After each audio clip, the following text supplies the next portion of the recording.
இனிய தமிழ் வணக்கம். வெல்க தமிழ். பறவை மனிதர் என்று அழைக்கப்படுபவர் யார்? இந்திய பறவையியலின் தந்தையும் இவரே. 1896ஆம் ஆண்டு நவம்பர் 12ஆம் தேதியில் பிறந்தவர். பறவையியலாளர், இயற்கை ஆர்வலர் என்ற சிறப்பிற்குரியவர் இவர்தாங்க. ஆமாங்க, சலீம் அலி அவர்கள்.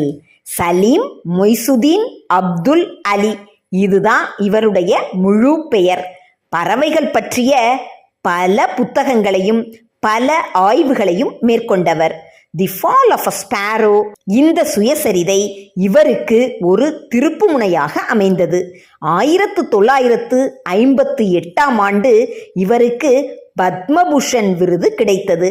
1976ஆம் ஆண்டு இவருக்கு பத்ம விபூஷன் விருது கொடுத்து சிறப்பித்தார்கள்.